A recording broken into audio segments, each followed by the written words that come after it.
Rev Tax director. It's her first day back on the job after taking a little bit of family time. Daphne, we're just so humbled that you would come on the link on your first day back at the office. Thank you so much. Yeah, of course. I wanted to make sure I get on, and thank you. I was going to try to get on last week, but of course I had a conflicting schedule. Yeah. But I'm glad to be on this morning. Yeah, I've been trying to. I've been on Guam, so I've been doing one of those, I guess, staycations, but staycation at home, Right. and trying to spend time with my family who's on Guam right now because I haven't seen them for over a year. Wow. So I'm happy that we're coming out of COVID. I think that if there's anything I think that COVID taught us is that taking care of our mental health, right, is important, and a lot of that has to do with socializing with our families and our friends. So it's just nice that we're getting to some level of normalcy. But I want to thank you for getting me on this morning. I know there's a lot of questions about All Rise, just about the different things that are happening in Rev Tax and of course in our government. I'm sorry I kind of missed a bit of your comments regarding perhaps the ARP funding. I have been in communication with Director Byrne, though, with regards to the ARP funds and I guess the use of funding for the All Rise Act. Yeah. My understanding is that there is some level of, I guess, guidance that's needed in terms of the use of the funding. However, what Rev Tax has been working on is making sure that our systems are ready. Over the last couple of weeks, our team has been working with our IT group or our IT vendor to make sure that we can implement. We are working, Bree and Chris and Jason, to try to make sure that we have an online application form. That's going to be very important, and it is going to be an application process. And as I mentioned before, and I know that's very concerning for a lot of people, but really the reality is there's only certain authorized reasons that we can access an income tax return, and those authorized reasons are set forth by the Internal Revenue Code. Then the Internal Revenue Code can only be changed by Congress or the federal government. So when there is a local program that is mandated, we can't automatically just take people's data. We do have to get people's authorization. So that will be part of the application process. There will be an explicit authorization form, which we use, which is a tax form, so that we can utilize people's data for the processing of these payments. And that will happen. Our team is now working on the guidance, and we're hoping to have something very soon in terms of the guidelines. I think that one thing, though, that people can start getting ready already with is getting mayor's verification, because there is going to be a requirement that individuals be residents during the period 2020. So it's going to be important that people work to, or anticipate that they're going to have to gather that one particular document at least. But I'm gathering from my team the final guidelines so we can issue those very soon, and we're hoping we can get those out so that people can begin to apply and we can get those done and paid out. When are you looking to have this online application form ready to go? So that is difficult to tell right now. Of course, we're hoping soon, Bree. And again, Governor did, I think it was just a couple weeks ago, announce the All Rise Act. And I believe that the law states 30 days from, I guess, date of identification of funding. But we're just working to try to just get it done as quickly as we can, and we're hopeful, that our vendor, and of course we do have to go through procurement for the system adjustments that we're going to be making, that can happen really soon. But it's difficult to tell. I still have to get a briefing from my team this morning on where we are. I have been trying to stay in the loop, but I'm going to have to get a briefing from my team in terms of where we are so we can provide a better deadline. But we're hoping that you will see a media release from us within, if not today, then likely tomorrow, just at least to provide an update to everybody, some guidelines on what they're going to be needing, and just some general information. And then, of course, as soon as we are able to advise on when the launch is going to be for the online application, we'll be advising of that as well. And hopefully we'll be able to work with some of our partners, like, for example, the mayor's offices, and as well as the Guam Public Library. Director Melvin Monpat-Borja has been really helpful with us and our agency in making sure that people can access, I don't know if you're aware that they can access computers at the library so that, they can get online, and they can also even print out things as they need. So those are going to be some of the outreach that we're hoping to be able to get, so that people, those people who do not have access to a computer at home still, for whatever reason, they will have some means. So, again, we'll be reaching out to our Mayor's Council of Guam, who has been really helpful to us through this public health emergency, and also, again, to the Guam Public Library, who has also been very helpful to us. And that's where we are with All Rise. Daph, what would you say to those people who say that the RISE Act has been a law since December, and why didn't we begin all this work that we're doing now back then? Sure. And so, as I mentioned, I think that, and there is the way that the timing starts running is from identification of source of funds. So, of course, I think in December, I think that may have been somewhat of an issue. Again, on the identification of funding, even when we did like Zuri Mengafa and other programs, when it's not specifically identified, that's something that I have to defer to BBMR and DOA, and so that they can be the one to advise on what is the source of funds, what the source of funding is going to be. But really, I believe that, and I know Bree, we've gone through, this is probably our 5th program. We had EIP 1, 2, and 3. We had a Zuri Mengafa, and we also now have the All Rise Act. And I'm confident our team will be able to get the online application up and running as soon as we're able to get, of course, the final word that it's fine to move forward, and we'll make sure that we get that out. But we do recognize, the issues that people, are bringing forward in terms of funding, in terms of trying to make sure that we get these done quickly.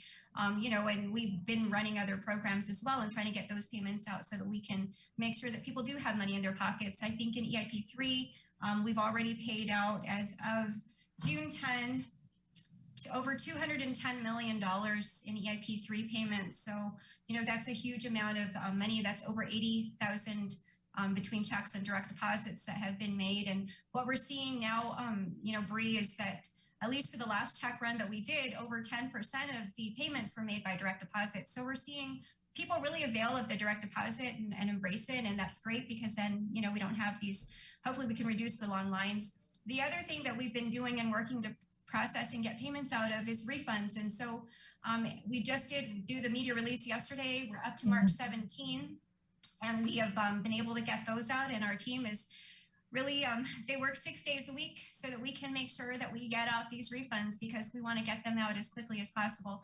I believe we're hovering around 80 days or so, but less than 90. And so, in terms of getting these out, and we're trying to reduce the number of days so that we can, again, get these payments out as quickly as possible to our people. So, I think that, I believe that our team has demonstrated that really, it's a desire of our team, our administration, to make sure that we get payments out as quickly as possible in all fronts. And the All Rise Act is no exception. So, again, we're working on the implementation. We're working on the system so that we can implement, and we'll be providing some guidelines very soon. I did want to go back to All Rise because it's something that the governor mentioned a few weeks back regarding, after she expanded it to include Gov Guam employees and retirees. There was a question that was asked on just how much more is this going to cost, right? Because the law set aside $30 million. Have you come up with any sort of numbers, or your staff, on how much additional funds is going to be needed because of the expansion? And that's as well, Bree, that's as well something that we're going to have to clarify with regards to, I guess, how much is going to be able to be utilized if it's going to be ARP monies, of the ARP monies. I know BBMR had begun, and BBMR DOA, they have been in communication with Governor, so that way, in terms of the budget for the ARP monies, that those are, it's clear and it's identified what it's going to be utilized for. So at this point, it's difficult to tell. I know that what's in the law was 30 million. I believe what's in the EO also states 30 million. But, of course, that's something, again, that we're waiting on, so that we can provide guidance and advice on how much more, or if it's going to stay at the 30 million.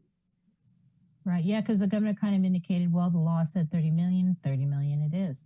Right. So I didn't know if maybe you had any idea if it was going to take more than 30 million. So you're saying that because the law said that it prioritizes the use of federal funds, and I guess if there's no federal funds, we tap into local funds. So is there really any local money that's available to be used for the All Rise? Yeah, and that as well, I really would have to defer to DOA and BBMR on Okay. that. Okay. Right. Okay. Dav, let me just ask you this then, because I remember when we first got the first round of the economic impact payments, we interviewed you. You spoke with this sense of urgency because you had talked about the great need that our people were in. Do you feel a similar need with the All Rise Act, and is it frustrating to kind of be handcuffed by these parameters that we're waiting on in order to pay this stuff out?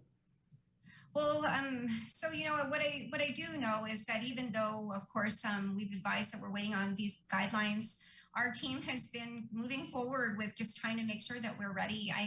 I know, again, I believe that actions speak louder than words, and I think that we've demonstrated that we really want to get payments out to our people. We turned around within 7 days, $194 million in EIP 3 payments, and last year we actually had done 60,000 payments. That was just shy of, I think it was like 96 million within about 10 days or about 1.5 weeks after the EIP implementation plan for the first EIP plan is. So, of course, our desire is always to get the payments out as quickly as possible. I think that, of course, there's as more information comes forward in terms of the EIP funding. And again, I'm not the expert on the guidelines for the use of the EIP funds by any means. So as those come out, of course, we continue to talk with Director Byrne and also make sure that we're, meeting with and providing our recommendations to the governor. But the number one priority for Rev Tax at this point is just to be ready. And so that way, at any point, we can just go ahead and pull the trigger. And again, that's what we wish to do. Okay. Let's go ahead and get the. Go ahead, Bree. Do you have an idea when, we saw the EIP 1 list go out and posted online. Do you have any idea when EIP 2 is coming out? This is for the people that unclaimed checks. didn't get their checks. Yeah. I'm not sure in terms of DOA what the time frame is. I believe that checks become stale dated after 1 year. And so, I'm not sure if that is the guideline that they're using with regards to EIP 1, although we did do EIP 1 payments all the way up until December. So that's something, again, I'm not sure in terms of, when they're planning on issuing or releasing any of those information. Again, that's that's more the DOA side. And that's because, of course, there are a lot of these unclaimed payments and want to make sure that people are able to get their payments, in the event that they don't realize that they have one. But again, I'm not sure about how long. Again, my understanding is that the voided or they become stale dated after 1 year. Mm-hmm. Asking for a friend, but if an individual hadn't received their EIP 2 check, haven't received their EIP 3 check, what do they need to do, especially if they've tried calling and they haven't had a return phone call? What else can they do to try and find out the status of their EIP 2 check? So one thing I want to mention is that, of course, it's been a very huge a priority of governor to make sure that we stand up a call center. We are actually, I think, over the next few weeks going to see, more people added to our headcount so that we can have people who are dedicated to it, specifically the call center effort and initiative. I'm hoping that already in the last week, people would have seen, over the last several months, we would have seen some level of improvement because we've been, trying again to make sure that we have people dedicated to it. If you're not able to get through us at 635-1840, 1841 or 7651, you can also email us, and our PIN administrator has been able to email or receive emails. I know I actually receive emails directly as well. So, but Norma Jean Flores, who is our PIN administrator, she receives emails at pinadmin@revtax.guam.gov. But I highly recommend that they go ahead and they call us or that they email us. And if possible, if they could get online, Bree, and use the tool that we created or that we were able to develop, which still does have EIP 1 and 2 up. So, although the IRS themselves, I believe that they had actually taken down EIP 1 and 2 and you can't check the status anymore. We've continued to keep that because we know we still have people who are trying to process or get get their 2020 returns processed, and so they need that information. So we've left that up. So you can always get online if you don't have that information. The other thing as well is just remember that you'll need to know how much you've been paid, or if you have not been paid, so that you can file properly the information on your 2020 return. One common thing that we're seeing right now, and it's something that is is of course been problematic for people, is that people may not be indicating on their 2020 return that they're due the recovery rebate credit. Right. So say for your friend, maybe she didn't, for whatever reason, qualify, or there was a problem and it wasn't processed, but she's eligible. On that 2020 return, she'll need to indicate that, she was due $600 or however much, she was due. And that there is a worksheet and people need to make sure that they go ahead and indicate that, because it is not automatic. If you do not indicate it on your 2020 return, you will not get paid that additional amount. And so it's just important, if they haven't filed their return yet, please just make sure that they do that. But also understand, if you don't indicate that you haven't received it on your 2020 return, you may run into an issue and have to amend your return so you can get that rebate recovery credit. All right, thanks, Steph. Right. I hope your friend is satisfied with that information, Sabrina. And Bree, you know what? Really our email, I do also do my best to check my emails. We do have an email listing online. People can get online and they can email. I receive emails directly. Our team, our deputy tax commissioner, our deputy director, we all receive emails directly at times from taxpayers. I do suggest calling, because it's always nice to get someone on the other side of the line to go through your tax situation and be able to look at your account. But if you're not able to, and you really do need help, and you haven't been able to get through, I suggest emailing. And we do have a very lengthy email listing on our websites, and so people can contact us and we can make sure that we help you. Because again, you know what, we at the end of the day, we are here to serve our people, and we want to make sure that we serve them the best that we can, and that's been our commitment from the start, and it continues to be even now. Most especially, we're trying to recover the economy, and I believe that the Department of Revenue and Taxation plays a huge role in that in so many ways. Right, and one of the ways that you guys do play a role in that is by releasing $7 million in tax refunds. This latest release, I think, came out yesterday. Daph, can you give us more detail on that? Absolutely. And so, we have been working with the Department of Administration, always to make sure that we get payments out. They do work on making sure that there's the cash that's available. So when we are able to, of course, identify the funding, we can go ahead and make the payments. In the last 2 weeks, we've probably done over 15 million. 2 weeks ago, we did about $8.5 million. Last week, Friday, I believe we processed another just shy of a little bit over $7 million in refunds. And that brings us through March 17. And again, I believe that our team, our team actually works 6 days a week. Again, like I mentioned, Bree, just to make sure that we get these payments out. It's been, hugely important for us to get these out. And, I don't know that even in the last, and I mentioned this to Governor, at least the last over 18 years, that if we've seen a situation like this where we've been paying out these refunds in this type of time frame, and not, of course, perhaps maybe there may have been in the past the prioritization of certain types of refunds, like if there was some type of an emergency or a financial need, or for medical. We no longer have that available because of the permanent injunction back in 2013, and that was actually the judgment by Judge Consuelo Marshall back then. But what we are seeing now is that, we're able to get these payments out. I mean, well, it's, I think we're below 90 days. So we're, again, trying to get those out. And you'll see, I think if you look at, we've been working to try to make payments, at least on a weekly basis. I believe that we may have missed a few here and there where we may have been shut down, or there may have been some issues. But for the most part, we've been pretty consistent in making payments. And this goes all the way back into probably the first quarter of 2019. So, we're very happy to get these payments out. It's nice when I actually meet people and they say, well, I got my refund and I wasn't even expecting it. So, those are the things that we want, the people to hear. We want to hear from our people, is that they're getting their money. Again, that's been a huge priority for us. All right, Daph, thank you so much. I know it's your first day back. You probably got a lot to do. That's a lot of people to talk to. A Daph, lot. But you know what? Thank you again for taking the time to speak with me. And it's always a pleasure, Bree, to talk with you and Chris. I love seeing your smiley face. You look really great too. So nice seeing Thank you. you. right You on. look rested. Oh yeah. You know what? Again, much needed, but I'm very happy to be back, and I'm excited to get back in the saddle and to start working so we could get All Rise out. And again, we'll let you know as soon as we have all the information for it. But again, thank you so much for your time and have a great day. Daph, good Thanks, reading. Good Daph. reading at the cathedral this Sunday. Just had because Jason walked out of the room, but yeah, we both saw you.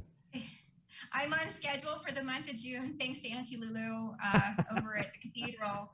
And I really enjoy, you know what, again, it's all about service and serving our people. And that's been very important to me. So I'm grateful that I am able to do that. But yes, so the whole month of June, and happy Father's Day. Happy early Father's Day to our fathers, everyone. So happy Father's Day to you, Chris, and to all of our fathers, and, blessings to everybody. Have a great day. Daph, you think Bye, maybe Daph. maybe next Sunday before the reading she could do like a little update, right? Before I get to this, hey, here's the latest with your tax refunds. It's 8:25.